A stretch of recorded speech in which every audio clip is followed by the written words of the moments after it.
എല്ലാവർക്കും ദീപ്താസ് കിച്ചണിലേക്ക് സ്വാഗതം. നമ്മൾ പലതരത്തിലുള്ള ഹലുവ ഉണ്ടാക്കാറുണ്ട്. അപ്പോൾ ഇന്ന് ഞാനിവിടെ അവൽ വെച്ചിട്ടുള്ളൊരു ഹലുവയാണ് തയ്യാറാക്കുന്നത്.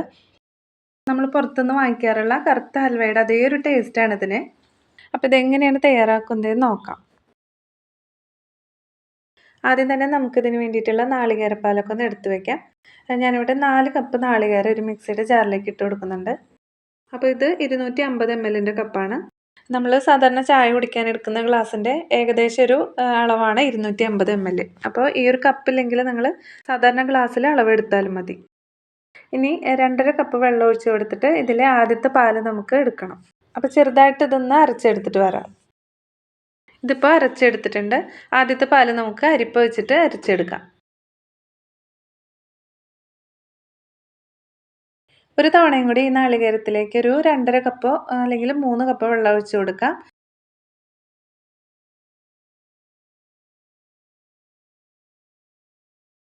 ഒന്നുകൂടി അടിച്ചെടുത്തിട്ട് ആ പാലും കൂടി നമുക്ക് ഇതിലേക്ക് തന്നെ അരിച്ചൊഴിക്കാം.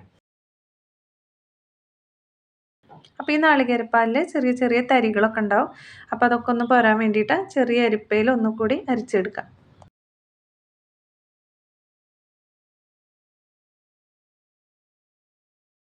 ഇനി ഇത് ഇവിടെ ഇരിക്കട്ടെ, നമുക്ക് ശർക്കര ഒന്ന് ഉരുക്കിയെടുക്കാം. ഇനി ഇതിലേക്ക് വേണ്ടിയിട്ട് ഞാൻ 7 വലിയ അച്ച് ശർക്കര എടുത്തിട്ടുണ്ട്. പെട്ടെന്ന് ഉരുക്കി കിട്ടാൻ വേണ്ടിയിട്ടൊന്ന് ചതച്ചിട്ട് കൊടുത്തിട്ടുണ്ട്.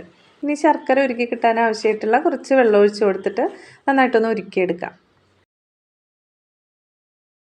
അപ്പോൾ ശർക്കര ഞാനിവിടെ ഉരുക്കി എടുത്തിട്ടുണ്ട്. ഇനി ഇതിൽ കരടുകളൊക്കെ ഉണ്ടെന്ന് പോകാൻ വേണ്ടിയിട്ട് ഒരു അരിപ്പയിലൊന്ന് അരിച്ചെടുക്കാം.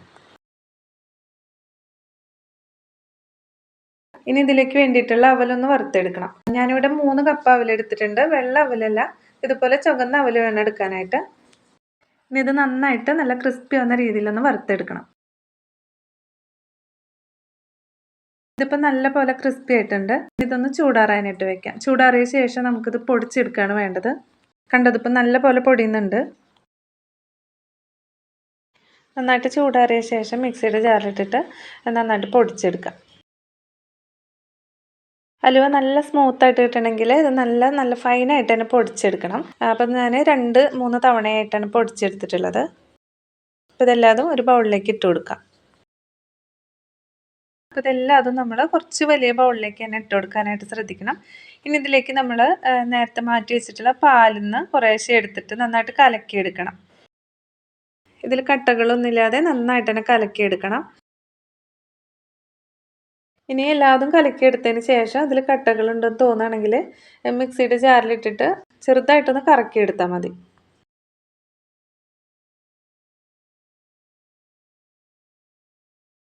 ഇത് ഞാനൊരു ഉരുളിയിലാണ് തയ്യാറാക്കുന്നത്. അപ്പോൾ നമ്മൾ പൊടിയൊക്കെ കലക്കിയതിന് ശേഷം ബാക്കിയുള്ള പാല് ഈ ഒരു ഉരുളിയിലേക്ക് ഒഴിച്ചു കൊടുക്കാം. ഇനി കലക്കി വെച്ചിട്ടുള്ളതും കൂടി ഇതിലേക്ക് ചേർക്കാം. ഇനി ഇത് കലങ്ങി കിട്ടാനായിട്ട് നാളികേരപ്പാൽ പോരാൻ തോന്നുകയാണെങ്കിൽ നിങ്ങൾക്ക് ആവശ്യത്തിനുള്ള വെള്ളം ഈ ഒരു മിക്സിൽ ചേർത്ത് കൊടുക്കാവുന്നതാണ്. ഇപ്പം ഞാൻ ഹൈ ഫ്ലെയിമിൽ തന്നെയാണ് വെച്ചിട്ടുള്ളത്. ഇനി ഇത് നന്നായിട്ട് തിളച്ച് കുറുകി വരുന്ന ഒരു സമയത്തൊരു മീഡിയം ഫ്ലെയിമിൽ വെച്ചിട്ട് ചെയ്യാം. എടുക്കാതെ നന്നായിട്ട് തന്നെ ഇളക്കി കൊടുക്കണം. ഇനി ഇതിൻ്റെ മധുരമൊക്കെ ഒന്ന് ബാലൻസ് ചെയ്യാൻ വേണ്ടിയിട്ട് 2 നുള്ള് ഉപ്പ് ഇതിലേക്ക് ചേർക്കാം.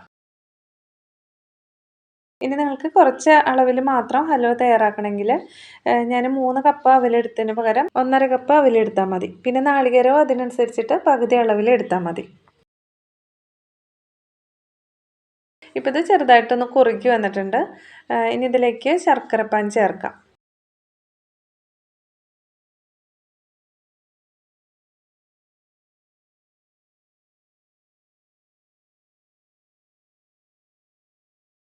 ഇപ്പോൾ മുഴുവൻ ശർക്കരയും ഞാനിതിലേക്ക് ചേർത്തിട്ടുണ്ട്. ഇനി നന്നായിട്ട് ഇതൊന്ന് ഇളക്കി കൊടുക്കുകയാണ് വേണ്ടത്. നന്നായിട്ട് ഇളക്കി കൊടുക്കണം. കൈ എടുക്കാതെ തന്നെ നല്ല പോലെ ഇളക്കി കൊടുക്കണം. പിന്നെ തീ ഒരു മീഡിയം ഫ്ലെയിമിൽ വെക്കാനും മറന്നു പോകരുത്. പിന്നെ നമ്മൾ എടുക്കുന്ന ശർക്കരയുടെ കളറിനനുസരിച്ചിട്ടാണ് ഹലുവയുടെ ആ ബ്ലാക്ക് കളറൊക്കെ നന്നായിട്ട് കിട്ടുന്നത്. കഴിയാവുന്നത് നല്ല ഡാർക്ക് കളറായിട്ടുള്ള ശർക്കര എടുക്കുകയായിരിക്കും നല്ലത്. ഇതിപ്പോൾ ഈ ഒരു പാകത്തിലായി വന്നിട്ടുണ്ട്. ഈ ഒരു സമയത്ത് ഇതിലേക്ക് നമുക്ക് കുറച്ച് ഏലക്ക പൊടിച്ചത് ചേർത്ത് കൊടുക്കാം. ഒരു 5-6 ഏലക്കായ പഞ്ചസാരയും കൂട്ടിയിട്ട് പൊടിച്ചെടുത്തിട്ടുള്ളതാണ്. ഇനി കുറച്ച് കപ്പലണ്ടി ഒന്ന് ക്രഷ് ചെയ്ത് വെച്ചിട്ടുണ്ട്, അതും കൂടി ചേർക്കാം. കാഷ്യൂസ് ഉണ്ടെങ്കിൽ അതായാലും ചേർത്ത് കൊടുത്താൽ മതി. ഇനി കുറച്ച് വെളുത്ത എള്ള് ചേർത്ത് കൊടുക്കാം. ഇനി ഇതെല്ലാം കൂടിയിട്ടൊന്ന് മിക്സ് ചെയ്ത് കൊടുക്കാം. 1 ടീസ്പൂൺ നെയ്യും കൂടി ചേർക്കാം. നെയ്യ് ചേർക്കുമ്പോൾ ഉരുളിയുടെ ഈ ഒരു വശത്ത് ഇട്ട് കൊടുത്തിട്ട് നെയ്യിൻ്റെ പച്ചമണം ഒന്ന് മാറിയതിന് ശേഷം മിക്സാക്കി കൊടുക്കുകയായിരിക്കും നല്ലത്. ഇപ്പോൾ ഇത് ഈ ഒരു പാകത്തിലാണ് ഇരിക്കുന്നത്. ഇനി കുറച്ചുകൂടി ഒന്ന് തിക്കായിട്ട് വരേണ്ട ആവശ്യമുള്ളൂ. ഇനി ഞാനിത് സെറ്റ് ചെയ്തെടുക്കുന്നത് ഒരു കേക്ക് ടിന്നിലാണ്. കേക്ക് ടിന്നോ അല്ലെങ്കിൽ സ്റ്റീലിൻ്റെ ഏതെങ്കിലും പാത്രം ഉണ്ടെങ്കിൽ അതെടുത്താലും മതി. ഇതിൽ കുറച്ച് ഓയിലോ അല്ലെങ്കിൽ നെയ്യോ ഒന്ന് സ്പ്രെഡ് ചെയ്ത് കൊടുക്കണം.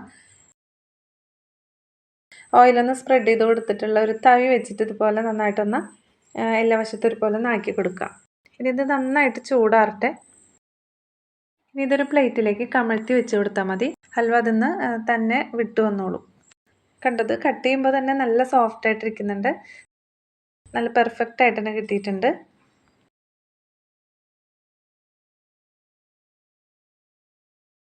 പിന്നെ കുറച്ച് ഭംഗിയൊക്കെ വേണമെങ്കിൽ കുറച്ച് വെളുത്തുള്ളൊക്കെ ഇട്ട് കൊടുത്തിട്ട് ഒന്ന് റാപ്പ് ചെയ്ത് വെക്കുകയാണെങ്കിൽ കുട്ടികൾക്കൊക്കെ ഒരുപാട് ഇഷ്ടപ്പെടും. അപ്പോൾ ഈ ഒരു ഹൽവ എല്ലാവരും ഒന്ന് ഉണ്ടാക്കി നോക്കണം. നിങ്ങളുടെ അഭിപ്രായങ്ങളൊക്കെ കമൻറ്റിലൂടെ അറിയിക്കുക. ഉണ്ടാക്കി നോക്കിയിട്ട് എല്ലാവരും നിങ്ങളുടെ ഫീഡ്ബാക്കൊക്കെ അറിയിക്കുക. വീണ്ടും അടുത്ത റെസിപ്പി ആയിട്ട് കാണാം. താങ്ക്